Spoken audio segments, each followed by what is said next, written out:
জুম্মান নমাজৰ পাছত শ শ মুছলমান মানুহ জুম্মান নমাজৰ পাছত শ শ মুছলমান মানুহ ওলাই আহিছে ৰাজপথলৈ।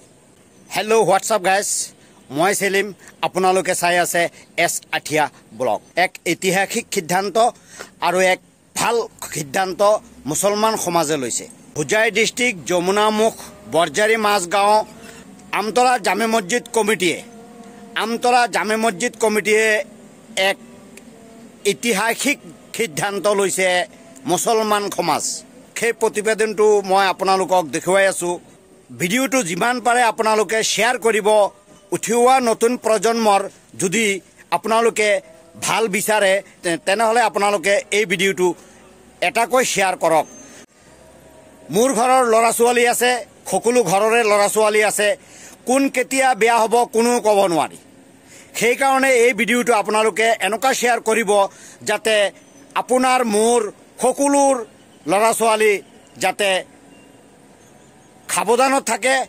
সেয়ে আপোনালোকে ভিডিঅ'টো শ্বেয়াৰ কৰিব। টেবলেট, মদ, গাঞ্জা, যিকোনো নিচা, যিকোনো অপ্ৰীতিকৰ ঘটনা যিটো হ'ব, আমাৰ ৰাইজে এইটো সিদ্ধান্ত লৈছে যে আমি এইটোৰ বিৰুদ্ধে লৰিম। সেইটো কাৰণত আমাৰ ৰাইজ ওলাই আহিছে। এইটো আমি গোটেই নেচাৰ বিৰুদ্ধে আমি লৰি আছো আৰু লৰি থাকিম। আপোনালোকে থাকিব বুলি আমি আশা ৰাখিছোঁ। আৰু আমাৰ হোজাই অধিকজ্ঞ SP ছাৰ, তেওঁৰ আমি সহায় বিচাৰোঁ। আৰু আমাৰ যমুনামুখৰ ভাৰপ্ৰাপ্ত বিষয়া OC ছাৰৰো আমি সহায় বিচাৰোঁ। যদি কোনো মানুহে কোনোদিন কেতিয়াবা কোনো আপোনাৰ অপ্ৰীতিকৰ ঘটনা চাই যে সমাজত অপ্ৰীতিকৰ ঘটনা কৰিব, আমি SP ছাৰৰ সহায় ল'ম, আমাৰ থানাৰ OC ছাৰৰ সহায় ল'ম। আপোনালোকে লগত থাকিব বুলি মই আপোনালোকক বিনম্ৰ অনুৰোধ জনাইছোঁ। আমি প্ৰস্তাৱ লৈছোঁ, আমাৰ সমাজৰ নেচাৰ বিৰুদ্ধে আমি প্ৰস্তাৱ লৈছোঁ। এই প্ৰস্তাৱটো আমি ৰাইজক আজি পঢ়ি শুনাই দিছোঁ। জুম্মাত আমাৰ ৰাইজ, চব ৰাইজ একতাবদ্ধ হৈ এই প্ৰস্তাৱ গৃহীত কৰিছোঁ আমি। আৰু এই প্ৰস্তাৱটো হ'ল নেচাৰ বিৰুদ্ধে প্ৰস্তাৱ। গাঞ্জা, লিকু, টেবলেট, ড্ৰাগছ আৰু মদ, এই 5টা বস্তুৰ ওপৰত আমি গুৰুত্ব দিছোঁ, আমাৰ সমাজে গুৰুত্ব দিছে। আৰু যাক পাম আমি এই নেশা আৰু নেশাজাতীয় বস্তুক আমি যাক পাম আমি তাক আমাৰ কবৰস্থানত আমি কবৰস্থ কৰিব নিদিওঁ। এইটো আমাৰ প্ৰস্তাৱ লোৱা হৈছে। আজি আমাৰ ৰাইজে সিদ্ধান্ত লৈছে। এইটো সিদ্ধান্ত চূড়ান্ত সিদ্ধান্ত।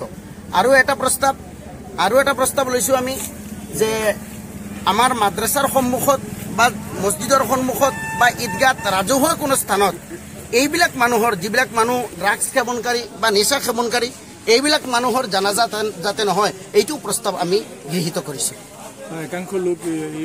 আমি গোটেই অঞ্চলৰ মানুহলৈ একতাবদ্ধ হৈ আজি এই প্ৰস্তাৱ আমি পঢ়ি শুনাই দিছোঁ মছজিদত। যিসকল লোক ইতিমধ্যে জড়িত হৈ আছিলে ড্ৰাগছৰ লগত, তেওঁলোকক কিবা জাননী প্ৰেৰণ কৰিছে? জাননী প্ৰেৰণ কৰি দিছোঁ আমি সিহঁতক, যাতে আপোনালোকে যদি ড্ৰাগছ আগত খাইছে, নেশা কৰিছে, আপোনালোকে এতিয়াও আপোনালোকৰ গাৰ্জেন লৈ আমাৰ কমিটিৰ ওচৰত আহি যাওক, আমাৰ ৰাইজৰ ওচৰত আহি যাওক।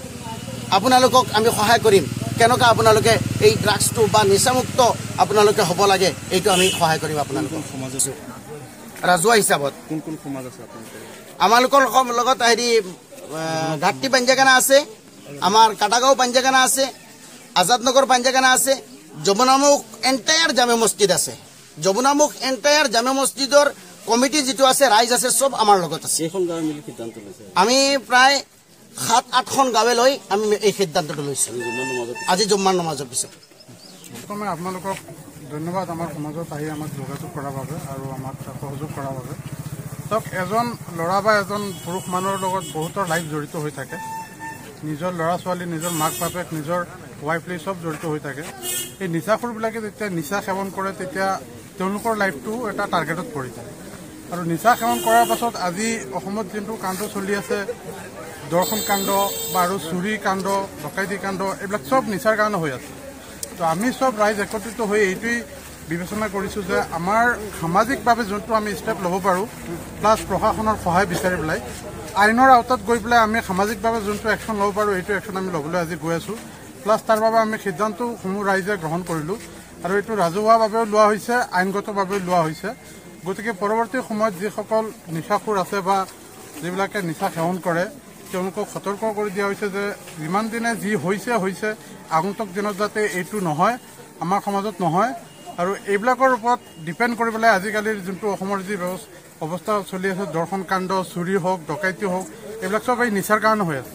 তো আমি বিচাৰোঁ যে এইটো আমাৰ যিমান গাঁও আমি সিদ্ধান্ত লৈছোঁ আমাৰ ইয়াত বন্ধ হওক। ঘৰে ঘৰে যদি এইটো বন্ধ হৈ যায়, গোটেই অসমত বন্ধ হৈ যাব, গোটেই সেইটোৱে আমি নিৰ্ধাৰণ কৰিছোঁ। নামুখ আমতলা জামে মছজিদ কমিটিক মই ধন্যবাদ জ্ঞাপন কৰিছোঁ তেখেতসকলে এই সিদ্ধান্ত লোৱাৰ কাৰণে। মই চেলিম বিদায় লৈছোঁ আপোনালোকৰ পৰা। আপোনালোকে ভালে থাকিব, সুস্থ থাকিব, শান্তিত থাকিব। আসসালামু আলাইকুম, নমস্কাৰ।